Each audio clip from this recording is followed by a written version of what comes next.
Did you do it? Yes. What did it cost? $250,000. Hey everybody, it's me, your humble Nezquik. Oh my god. Look, while I'm in the middle of making some videos here, specifically this one robot video, which, this is my Vietnam. This is terrible. I love the topic, but finding footage is a nightmare. It's an hour long too, I don't know what the hell I'm doing. But I figured while I'm trying to get that out, let me put out some content here for you, just to kind of tide you over.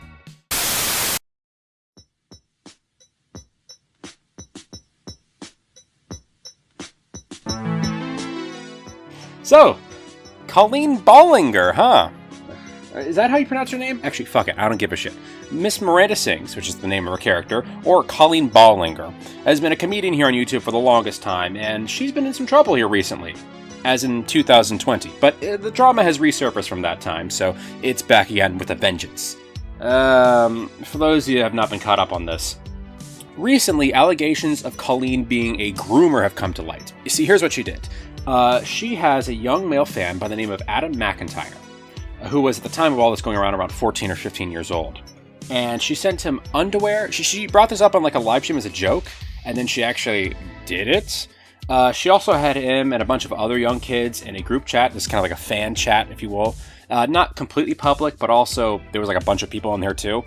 And in there she would talk about like her sex life and ask if people were virgins. She's also been criticized for doing weird live shows.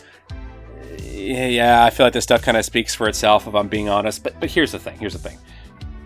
My opinion on all this is, A, Colleen's a fucking idiot. And I think anyone criticizing her is well in the right to do so. What she did was kind of creepy and inappropriate, to be certain. But I really fucking hate the people, the talentless hacks that are calling her a groomer. At best, these people are reactionary babies. At worst, these people are just clickbaiting faggots who don't care whose name they're dragging so long as they're making money off it. Absolutely disgusting. Because here's the thing. Criticize her all you want. But criticize her for the right stuff. I mean, like, we have so much stuff against her. She's dead to rights and all these weird things. But no, it's not good enough for people. She has to be a groomer.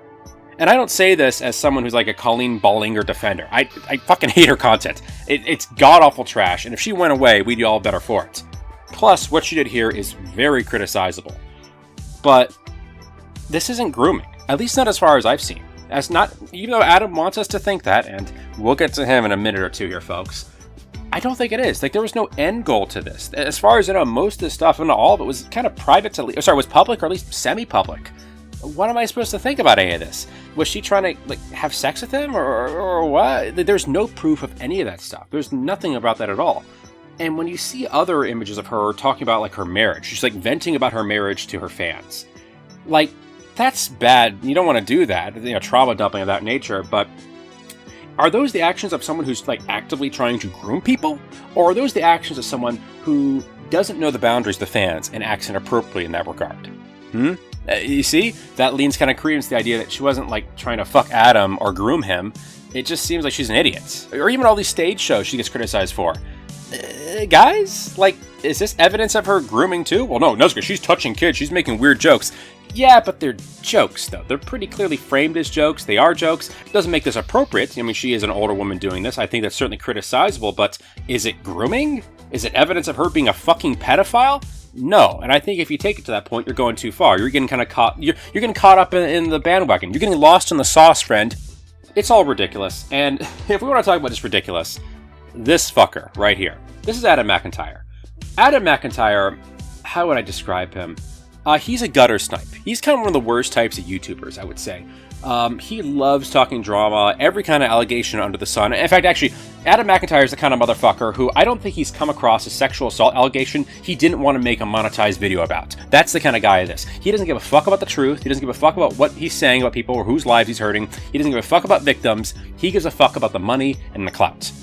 And you look at his channel, especially recently. Oh, look at all these videos he has that don't get views. Now look at the videos that do. And you start to realize a little pattern. And I think Adam has figured it out too. Whenever he talks about Colleen, he gets views. Whenever he doesn't, whenever he talks about himself, nobody gives a shit. You gotta lick the taint of the Colleen Ballinger drama over and over again just to get views. And that's what I think this is all about. This is Adam milking this shit.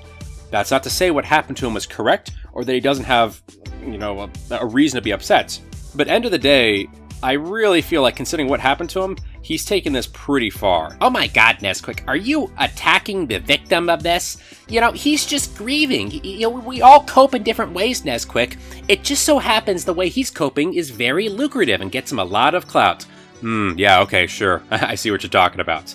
Look, it's just silly, and I kind of wish the situation would go away because I hate everyone on both sides. So fuck it. On to the next topic.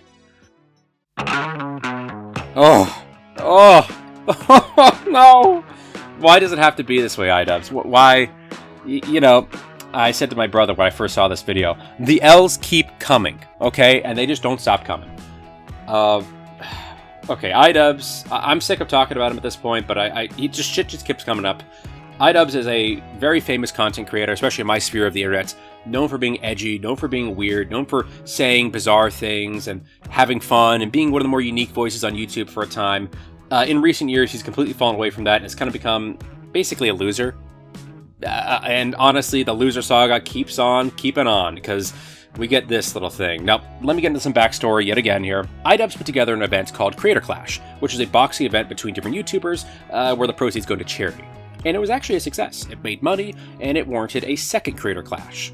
Now, this one, which happened earlier this year in 2023, was dogged by a bit more controversy. iDubbbz's own flagging career and flagging reputation were starting to taint the event. But all in all, it still happened. It went off without a hitch. Or so we thought.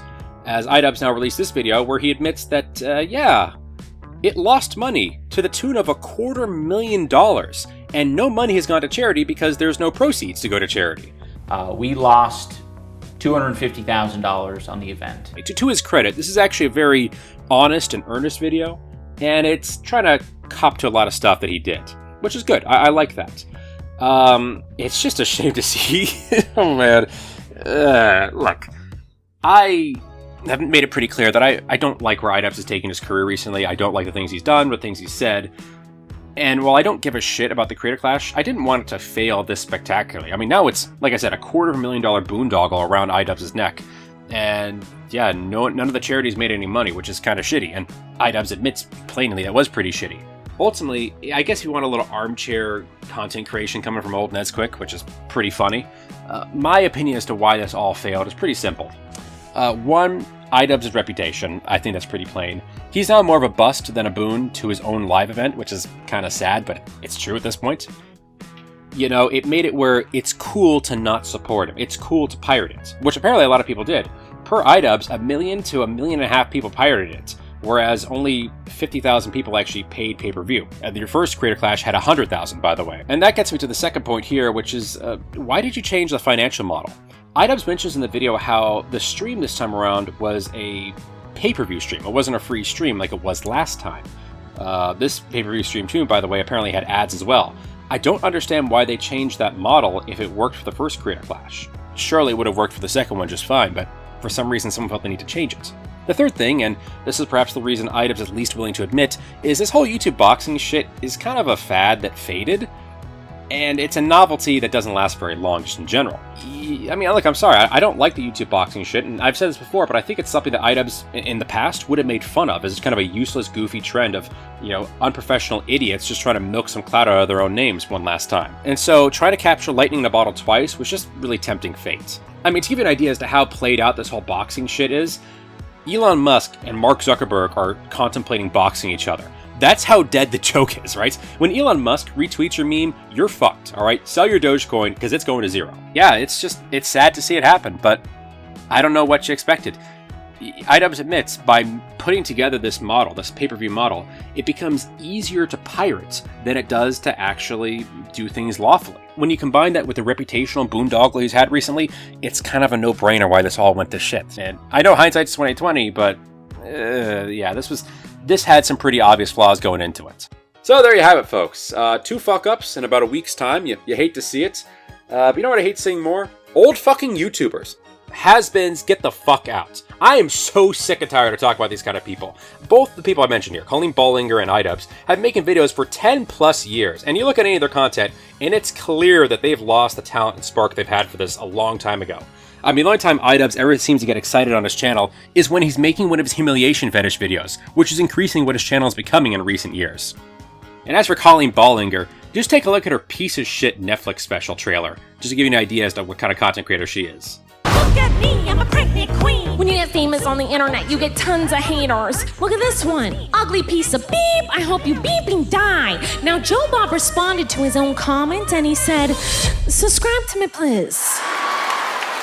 So pretty.